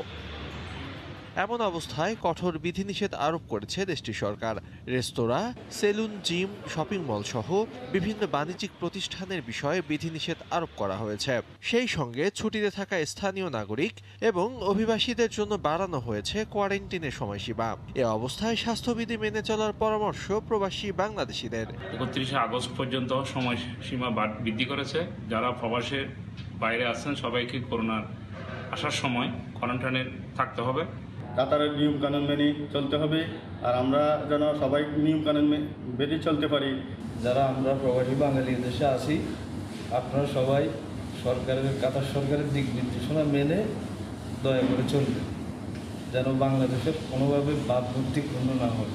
স্থানীয় এবং অভিবাসী মিলিয়ে 26 লাখের বেশি জনসংখ্যার দেশ কাতারে এরই মধ্যে 7 লাখেরও বেশি মানুষকে বিনামূল্যে করোনা ভ্যাকসিন দেওয়া হয়েছে। দেশটিতে বর্তমানে চিকিৎসাধীন রোগীর সংখ্যা 14,000-এর বেশি। এখন পর্যন্ত 40 বাংলাদেশি সহ করোনায় মারা গেছেন 282 জন। সময় সংবাদ, কাতার। আবারও দেশের বাইরে স্বাধীনতা দিবস উদযাপনের খবর। কলকাতায় বাংলাদেশ উপ হাইকমিশনের উদ্যোগে বাংলাদেশের স্বাধীনতার সুবর্ণ জয়ন্তী উদযাপন করা হয়েছে। আর এতে উপস্থিত ছিলেন ভারতের পশ্চিমবঙ্গের গভর্নর জগদীপ ধনখড়। মহান স্বাধীনতা দিবস উপলক্ষে শুক্রবার রাতে আয়োজিত এই অনুষ্ঠানে কলকাতার বিশিষ্টজন ছাড়াও এসেছিলেন কূটনীতিক ডিনের সদস্যরাও। বিশ্বজিৎ দাসের ক্যামেরায় সুব্রত আচার্যের রিপোর্ট। জয় বাংলা, জয় বঙ্গবন্ধু। ভারত বাংলাদেশের সম্পর্ক রক্তের সম্পর্ক, বন্ধুত্বের সম্পর্ক, দুই দেশের মানুষের মনে আত্মায়। 1971 সাল থেকে সেই সম্পর্ক বহতা নদীর মতো বইয়ে চলছে সামনের দিকে। বাংলাদেশের স্বাধীনতার 50 বছর পূর্তি ও জাতির জনক বঙ্গবন্ধু শেখ মুজিবুর রহমানের জন্মশতবার্ষিকীর বিশ্বব্যাপী আয়োজনের অন্যতম আয়োজন ছিল ভারতের পশ্চিমবঙ্গ রাজ্যে। কলকাতায় বাংলাদেশ উপদূতাবাস আয়োজিত এই অনুষ্ঠানের প্রধান অতিথি ছিলেন পশ্চিমবঙ্গের রাজ্যপাল জগদীপ ধনখড়। সভাপতিত্ব করেন কলকাতার বাংলাদেশের উপ হাইকমিশনার তৌফিক Hasan. The relationship between the two countries can be summed up in one word: the presence of our visionary Prime Minister on this great occasion in Bangladesh. দুই দেশের প্রধানমন্ত্রীর মধ্যকার যে সম্পর্ক, এটাও কিন্তু খুবই চমৎকার, যে কারণে আমরা খুবই আনন্দিত। এবং বিশেষ করে এই বাংলাদেশ উপ হাইকমিশন কলকাতার পক্ষ থেকে, যেটি বিশ্বের পৃথিবীর বুকে আমার প্রথম মিশন, সেই মিশনের পক্ষ থেকে আমরা এই 50 বছর পূর্তিটা করতে পারছি। এটা সত্যি আমাদের জন্য খুবই আনন্দের একটি বিষয়। অতিথিরা বলেন, ভাঙা গড়ার মধ্য দিয়ে অতীতের যে কোনো সময়ের চেয়ে ভারত বাংলাদেশের সম্পর্ক এখন আরও সুদৃঢ়।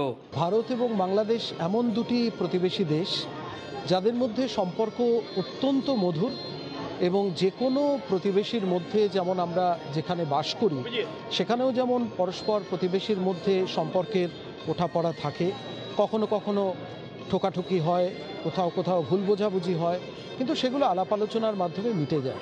দুই বাংলা, অঙ্গরাজ্য পশ্চিমবঙ্গ আর ওদিকে স্বাধীন রাষ্ট্র বাংলাদেশ, জন্মের সময়ক্ষণ থেকেই একটা একই সূত্রে বাঁধা। কোভিড বিধি মেনে কলকাতার একটি হোটেলে আয়োজিত অনুষ্ঠানে কলকাতার বুদ্ধিজীবী, রাজনীতিক, সাংস্কৃতিক ব্যক্তিত্ব, শিল্পপতি ও সিনিয়র সাংবাদিকরা উপস্থিত ছিলেন। সুব্রত আচার্য, সময় সংবাদ, পশ্চিমবঙ্গ, ভারত। এদিকে অস্ট্রেলিয়ায় নানা আয়োজনে উদযাপন করা হলো স্বাধীনতার সুবর্ণ জয়ন্তী। বাংলাদেশ দূতাবাসের পাশাপাশি স্থানীয়রা নানা আয়োজনে দিবসটি উদযাপন করেন। এ উপলক্ষে প্রথমবারের মতো লাল সবুজের পতাকার আদলে আলোকিত করা হয় ব্রিসবেন ব্রিজ। বিস্তারিত SM আমিনুল রুবেলের রিপোর্ট। অত্যন্ত আবেগঘন পরিবেশ ও যথাযোগ্য সম্মান জানিয়ে অস্ট্রেলিয়ায় উদযাপিত হচ্ছে বাংলাদেশের স্বাধীনতার সুবর্ণ জয়ন্তী। 25 মার্চ রাত 12:01 অস্ট্রেলিয়ার সিডনির বাংলাদেশি অধ্যুষিত এলাকা ল্যাকাম্বায় ফুল দিয়ে তৈরি করা বাংলাদেশের মানচিত্রের সামনে জড়ো হয় বাংলাদেশের অন্তঃপ্রাণ যুবকেরা। তারা স্বাধীনতা দিবসের প্রারম্ভেই জাতীয় সঙ্গীত গেয়ে বাংলাদেশের মুক্তিযুদ্ধের সকল শহীদদের স্মরণ করেন।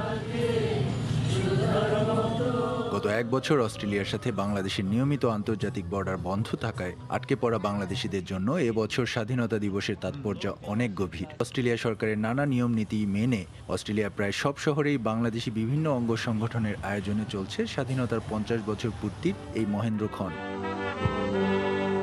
বাংলাদেশ হাই কমিশন অস্ট্রেলিয়ার ক্যানবেরা সিটি সেন্টারে বাংলাদেশের জাতীয় পতাকা উত্তোলন করে। এ সময় অস্ট্রেলিয়া আর্মি বাংলাদেশের জাতীয় সঙ্গীতের সুরের মূর্ছনায় উপস্থিত আমন্ত্রিত অতিথিদের মোহিত করে। এদিকে মেলবোর্নে ফেডারেশন স্কোয়ারে সগৌরবে উঠছে বাংলাদেশের পতাকা। এছাড়াও বাংলাদেশ অ্যাসোসিয়েশন ইন ব্রিসবেনের উদ্যোগে স্টোরি ব্রিজ ও ভিক্টোরিয়া ব্রিজকে লাল সবুজ বাতিতে আলোকিত করা হয়। আমার সোনার বাংলা, আমি তোমায় ভালোবাসি। এস এম আমিনুল রুবেল, সময় সংবাদ, অস্ট্রেলিয়া। সাকিব আল হাসানকে নিয়ে চলছে নানা আলোচনা, কিন্তু তিনি আছেন বেশ ফুরফুরে মেজাজেই। দেশে ফিরে দুদিন অনুশীলনের পর শুক্রবার ভারতীয় প্রধানমন্ত্রী নরেন্দ্র মোদীর সঙ্গে দেখা করেছেন তিনি। স্বাধীনতা সুবর্ণ জয়ন্তীর অনুষ্ঠানে অংশ নিতে বাংলাদেশ সফরে আসা ভারতীয় প্রধানমন্ত্রীর সঙ্গে সাক্ষাৎ করে সম্মানিত বোধ করেছেন বলেও জানিয়েছেন বিশ্বসেরা অলরাউন্ডার। এদিকে বিভিন্ন সূত্রে জানা গেছে আইপিএলে যেতে সাকিবকে বাধা দেবে না বিসিবি, পুনর্বিবেচনা নয়, তার এনওসিও বহাল রাখছে বোর্ড। ও যদি টেস্ট খেলতে চায় তাহলে ও খেলবে, তাহলে আমরা ওর এনওসি ব্যাপার নিয়ে চিন্তা করব। যুক্তরাষ্ট্র থেকে সাকিবের ভার্চুয়াল সাক্ষাৎকারের পরদিন বিসিবির সভাপতির সঙ্গে বৈঠক শেষে ক্রিকেট অপারেশনস প্রধান বলেছিলেন এমনটাই। তাৎক্ষণিকভাবে ধারণা করা হচ্ছিল বেশ কিছু পরিচালকের বিষয়ে সরাসরি সমালোচনা করায় সাকিবকে আইপিএলে খেলতে অনুমতি নাও দিতে পারে বোর্ড। তবে এখনকার পরিস্থিতি অনুযায়ী সে ধারণা ভুলই মনে হচ্ছে। স্বাধীনতার সুবর্ণ জয়ন্তী ও মুজিব শতবর্ষের অনুষ্ঠানে অংশ নিতে বাংলাদেশ সফরে আসা ভারতীয় প্রধানমন্ত্রী নরেন্দ্র মোদীর সঙ্গে রাষ্ট্রের গুরুত্বপূর্ণ ব্যক্তিবর্গের পাশাপাশি দেখা করেছেন বিভিন্ন ক্ষেত্রে সাফল্য অর্জনকারীরা। মাশরাফি, সালমা, জাহানারাদের সঙ্গে সেখানে ছিলেন সাকিবও। ভারতের প্রধানমন্ত্রী নরেন্দ্র মোদীর সঙ্গে দেখা করে সম্মানিত বোধ করছি। আশা করছি তার এই সফর দুদেশের জন্যই ফলপ্রসূ হবে। তিনি যেভাবে ভারতকে নেতৃত্ব দিচ্ছেন তা দুর্দান্ত। এই সফরের মধ্য দিয়ে ভারতের সঙ্গে বাংলাদেশের সম্পর্ক আরও দৃঢ় হবে। বিসিবি কর্তাদের বৈঠকের পরদিন গভীর রাতেই দেশে ফেরেন সাকিব। ফিরে আইপিএলের জন্য প্রস্তুতিও নিতে শুরু করেন। মিরপুর শের-ই-বাংলা জাতীয় স্টেডিয়াম আর নিজের ক্রিকেট একাডেমিতে দুদিন পুরো দমে অনুশীলন সেরেছেন বিশ্বসেরা অলরাউন্ডার। শোনা যাচ্ছে তার আইপিএলের এনওসি নিয়ে কদিন আগে আকরাম খান পুনর্বিবেচনার কথা বললেও আসলে সেটি বহালই রাখছে বোর্ড। আর আইপিএলে কলকাতা নাইট রাইডার্সের হয়ে খেলতে নাকি এ মাসেই ভারত যাচ্ছেন সাকিব আল হাসান। মাকসুম আলম খান, সময় সংবাদ, ঢাকা। নেপালের মাটিতে বাংলাদেশ এমন পারফরমেন্স করবে যা দীর্ঘদিন মনে রাখবে ফুটবল ভক্তরা। আর বঙ্গবন্ধুর জন্মশতবর্ষ এবং স্বাধীনতা সুবর্ণ জয়ন্তীতে এটাই হবে বড় উপহার। সময় সংবাদে জানিয়েছেন বাফুফের সভাপতি কাজী সালাউদ্দিন। নেপালে কাজী সালাউদ্দিনের একান্ত সাক্ষাৎকার নিয়েছেন রিপোর্টার তারেক হাসান শিমুল। বাংলাদেশ জাতীয় ফুটবল দল এখন রয়েছে নেপালে, 3 জাতীয় ফুটবল টুর্নামেন্ট খেলছে এবং 1 ম্যাচ হাতে রেখে ফাইনালে এরই মধ্যে নিশ্চিত করেছে। বাংলাদেশের পক্ষে কি, ফুটবল দলের পক্ষে কি সম্ভব যাদের এই উৎসবে আরো একটি উপহার দিতে, ট্রফি দিয়ে? সালাউদ্দিন ভাই রয়েছেন আমাদের সাথে, তার মুখ থেকে শুনবো। সালাউদ্দিন ভাই, কতটা সম্ভব এখন বাংলাদেশের যে উৎসব চলছে সেই উৎসবে আপনাদের পক্ষ থেকে একটা ট্রফি উপহার দেয়া? 100 বছর বঙ্গবন্ধুর 100 বছরের জন্মদিন, দেশের 50 বছর জন্মদিন। আমি আশা করব প্লেয়াররা তাদেরকে তাদের 100% দিয়ে একটা ট্রফি দেশে নিয়ে যাবে, যেন অনেকদিন লোকজন তাদের মনে করতে পারে যে তারা দেশের জন্য একটা কাজ করে আসছে। নেপালের বিপক্ষে ম্যাচ, এটা আসলে কতটুকু মানে হাড্ডাহাড্ডি হওয়া উচিত মনে করেন? আমি তো মনে করি এটা অল আউট খেলে 2 গোলে জিতা উচিত, তাহলে যেন ফাইনালটা ইজি হয়ে যায়। আর যদি ফাইনাল যদি নেপালকে পেয়ে তাহলে কি বাংলাদেশের জন্য একটু কঠিন হবে কি? হোম গ্রাউন্ডে একটু ট্রাবল দিবি, কঠিন হওয়ার কথা না, হোম গ্রাউন্ডে ট্রাবল দিবি। স্ট্রাইকারদের প্রতি আপনার আসলে পরামর্শ কি থাকে? Finishing is the only subject, finishing. ধন্যবাদ। আসলে ফিনিশিং এর কথা বলছিল। আসলে বাংলাদেশ দল এর মধ্যে 1 ম্যাচ জয় পেয়েছে, তবে কোনো গোল পায়নি, যদিও যেটি প্রথম গোলটি পেয়েছিল সেটি আসলে প্রতিপক্ষের ভুলের কারণে পেয়েছে। তবে ফিনিশিং দুর্বলতা কাটিয়ে নিশ্চয়ই বাংলাদেশ দল একটি ট্রফি হাতে নিয়েই বাংলাদেশে ফিরবে এবং স্বাধীনতার সুবর্ণ জয়ন্তীতে সেটিকে উৎসর্গ করবে। নেপালের কাঠমান্ডু থেকে তারেক হাসান শিমুল, সময় সংবাদ। এদিকে ফাইনাল নিশ্চিত হলেও জয়ের জন্যই মাঠে নামবে বাংলাদেশ দল। অপরাজিত থেকে দেশবাসীকে শিরোপা উপহার দিতে চান বাংলাদেশ অধিনায়ক জামাল ভুঁইয়া। নতুনদের দিয়ে এই ম্যাচ খেলালেও জয় চান কোচ জেমিটে। কাঠমান্ডুর দশরথ রঙ্গশালা স্টেডিয়ামে ম্যাচটি শুরু হবে বাংলাদেশ সময় আজ বিকাল 5:45। নেপাল থেকে তারেক হাসান শিমুলের আরও একটি রিপোর্ট। চিন্তার ভার যেটুকু ছিল তাও নেমে গেছে। এক ম্যাচ হাতে রেখে ফাইনালে বাংলাদেশ। শিরোপার লড়াইয়ে নামার আগে ম্যাচটা বলা যায় ফাইনালের ড্রেস রিহার্সাল। কিন্তু জামাল, সুফিল, সাদুদ্দিনদের অনুশীলন বলে হালকাভাবে নিচ্ছে না ম্যাচটা। স্বাধীনতার সুবর্ণ জয়ন্তীতে অপরাজিত থেকে ফাইনাল খেলতে চায় Bangladesh. We are already in the final, but each match is very important. We want to win, not only for the people, but for the whole nation, because it's the 50 years, anniversary of independence. So it's a very important game for us, the final, and hopefully we can take the trophy with us to Bangladesh. এই ম্যাচটা যে নতুনদের যাচাই করার আগেই বলে রেখেছেন Bangladesh coach, তাই নতুন একটা একাদশ দেখা যাবে বলাই যায়। তবে পরিকল্পনায় জয় চায় Jamie. There'll be a lot of changes made for that match. We're looking forward to it. Hopefully we can get a positive result to take into the final. বাফুফে কর্তারাও আশায় আছেন শিরোপা নিয়ে দেশে ফিরতে। ফুটবলারদের তাই উৎসাহ দিতে গেলেন অনুশীলনে। 15 বছর পর আমরা ফাইনালে উঠেছি, ঠিক আছে, কিন্তু আমি মনে করি যে এই 15 বছর গ্যাপটার দিকে না তাকিয়ে আমাদের সামনের দিকে ভাবতে হবে, যে সামনে আমরা আরো ভালো করব, এই আশা নিয়েই কিন্তু আমরা এগোচ্ছি। আগের দিন ম্যাচ খেলায় এদিন অনুশীলন করেনি নেপাল দল। পরীক্ষা নিরীক্ষার ম্যাচ বাংলাদেশের জন্য। তবে দেশের মাটিতে নেপাল ফাইনাল খেলতে হলে বাংলাদেশকে হারাতেই হবে। যদি বাংলাদেশ নেপালকে ম্যাচে হারিয়ে দিতে পারে তবে ফাইনালে খর্বকায় কিরগিজস্তান দলকে পাবে। সেক্ষেত্রে নিশ্চয়ই ফাইনাল ম্যাচ খেলার আগে দলের আত্মবিশ্বাস বাড়িয়ে নিতে নেপালের বিপক্ষে জয় চাইবে জেমিডে। নেপালের কাঠমান্ডু থেকে তারেক হাসান শিমুল, সময় সংবাদ। স্বাধীনতার সুবর্ণ জয়ন্তীতে এক হয়েছিল জাতীয় দলের এক ঝাঁক সাবেক তারকা। ফুটবলের টানে মিলন মেলা বসেছিল বাফুফের টার্ফে।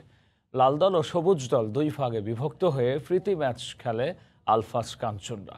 2-2 গোলে ম্যাচ ড্র হলেও দীর্ঘদিন পর সকলে এক হতে পেরে উচ্ছ্বসিত ছিল ফুটবলাররা। বাফুফেতে তারার হাট অবসর ভেঙে কাঞ্চন, আলফাজ, নকিবরা আবারও মাঠে নামলেন নাকি? বিপ্লব, রূপু, রক্সিদের মাঠে দেখে চক্ষু ছানাবড়া ভক্তদের। বাফুফের টার্ফে জাতীয় দলের এক ঝাঁক সাবেক তারকা দেখে বিস্ময় কাটে না। এ যেন তারকাদের মিলন মেলা। খেলা শুরু হতেই বিস্ময় কাটে দর্শকদের। স্বাধীনতার 50 বছরে বাফুফের উদ্যোগে এক হয়েছে সবাই। লাল দল ও সবুজ দল দুই ভাগে বিভক্ত হয়ে অংশ নিয়েছে প্রীতি ম্যাচে, যেখানে আবারও দেখা মেলে আলফাজ কাঞ্চন যুগলের আক্রমণ। টান টান উত্তেজনার ম্যাচে ইমতিয়াজ আহমেদ নকিবের গোলে প্রথমার্ধে এগিয়ে যায় লাল দল। এই বয়সে এসেও দু দলের পাসিং ফুটবল দেখে মন জুড়িয়ে যাচ্ছিল। নাগরিক ব্যস্ততায় কেউ এখন যুক্ত আছেন কোচিং পেশায়, কেউ বা আছেন ব্যবসায় সংযুক্ত। তবে এখনও ফুটবল যে তাদের প্রাণ। দ্বিতীয়ার্ধে খেলা আরও জমে ওঠে। আলফাজের দারুণ এক গোলে লিড দ্বিগুণ করে লাল দল। এরপর মিনিট 5 বিরতি। গোলকিপারের গ্লাভস খুলে স্ট্রাইকার পজিশনে দেশের ইতিহাসের অন্যতম সেরা গোলরক্ষক বিপ্লব ভট্টাচার্য 10 মিনিটের ব্যবধানে 2 গোল দিয়ে সমতা এনে ম্যাচ জমিয়ে তোলে সবুজ দল। শেষ পর্যন্ত আর কেউই গোল না পেলে প্রীতি ম্যাচ 2-2 গোলে ড্র হয়। ভালোবাসার ম্যাচে হার জিত বড় কথা নয়, সবাইকে একসাথে পাওয়ায় আনন্দে উদ্বেলিত তারকারা। সমস্ত ন্যাশনাল প্লেয়ার আবার একসাথে খেলতে হলাম, এটা নিজের কাছে একটা খুব ভালো লাগতেছে। স্বাধীনতা উদযাপন করলাম আমরা এই ফুটবল খেলার মাধ্যমে। ফুটবল খেলা গোলের খেলা, গোল দিতে পারলেও আনন্দ লাগে এবং যারা খেলা দেখে তারাও আনন্দ পায়। পৃথিবীর মাধ্যমে সবাইকে জাগুন দিচ্ছি যে আমরা ফুটবলের পিছনে আমরা আছি। পাস্ট লাইফে ফিরে গেছি, যে একটা উত্তেজনা এখনো সেই জিনিসটা আছে। এমন আয়োজন প্রতি বছর করতে চায় বাফুফে। তাদের ব্যক্তিগত খেলা দেখার জন্য ঢাকা মাঠে হাজার হাজার দর্শক উপস্থিত হতো, তাদেরই খেলা আমরা আজকে দেখছি। তা আমরা চাই যে এইখানে যে সমস্ত প্লেয়ার আছে, রূপু, নাকিব, গাউস, তাদের মতো প্লেয়ার আবার সৃষ্টি হোক। খেলা শেষে দুই দলকেই চ্যাম্পিয়ন ট্রফি দেয়া হয়। মাঠে আবারও ট্রফি হাতে গগন বিদারী চিৎকার তারকাদের। না ভোলার মতো কিছু স্মৃতি নিয়ে বাড়ি ফিরে যান ফুটবলাররা। মেহেদি নাইম, সময় সংবাদ, ঢাকা। সংবাদ শেষ করব ভিন্ন ধাঁচের একটি খবর দিয়ে। কক্সবাজারে দিনে দিনে জনপ্রিয়তা পাচ্ছে দুঃসাহসিক খেলা সার্ফিং। বাড়ছে সার্ফারদের সংখ্যাও। তবে সেই তুলনায় হয়নি অবকাঠামোগত উন্নয়ন। এগিয়ে আসেনি পৃষ্ঠপোষকরা, সঙ্গে আছে সরঞ্জাম সংকট। সার্ফাররা বলছেন পর্যাপ্ত সুযোগ পেলে পর্যটক বৃদ্ধিতে ভূমিকা রাখার সঙ্গে আন্তর্জাতিক পর্যায়েও তারা রাখতে পারবেন অবদান। মিজানুর রহমান মিন্টুর ক্যামেরায় কক্সবাজার থেকে ফিরে মাহবুব রিমনের রিপোর্ট।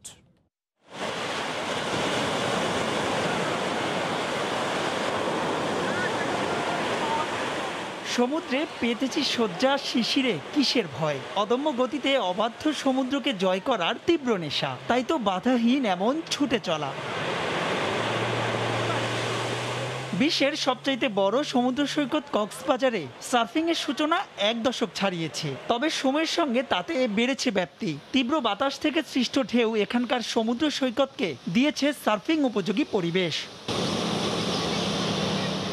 তবে সে যাত্রায় আছে পদে পদে বাধা। ইকুইপমেন্ট স্বল্পতা তো আছেই, সে সঙ্গে আছে সার্ফিং নিয়ে স্থানীয়দের নেতিবাচক মনোভাব। তবুও দুর্দণ্ড প্রতাপে এগিয়ে চলছেন এখানকার সার্ফাররা। আমরা সাঁতার জানি, যখন আমরা সাঁতার পারতাম না আমাদের ভয় লাগতো। সারা ওয়ার্ল্ডের আনকমন একটা গেম, ডেঞ্জারাস গেম, ওটা আমি খেলতে খুব পছন্দ করি। আমার স্বপ্ন শুধু বাংলাদেশের সার্ফার হওয়া, এটা নয়, আমি অন্য দেশেও ভালো সার্ফার হতে চাই। শুধু নিখাত বিনোদনই নয়, এখানকার সার্ফাররা নিজের জীবনের ঝুঁকি নিয়ে নানা সময়ে জীবন বাঁচিয়েছেন অনেক পর্যটকের। তাই তো চাওয়া শুধু নিরবিচ্ছিন্নভাবে অনুশীলনের সুযোগ। এখানে মানুষ আসে শুধু পানিতে গোসল করে আর হোটেলে ঘুমায়, তারপরে চলে যায়। সো এখানে যে একটা সুন্দর গেমস আছে এটা অনেকেই জানে না। আমাদের এই বঙ্গোপসাগরে কোনো শার্ক নেই, কোনো পাথর নাই।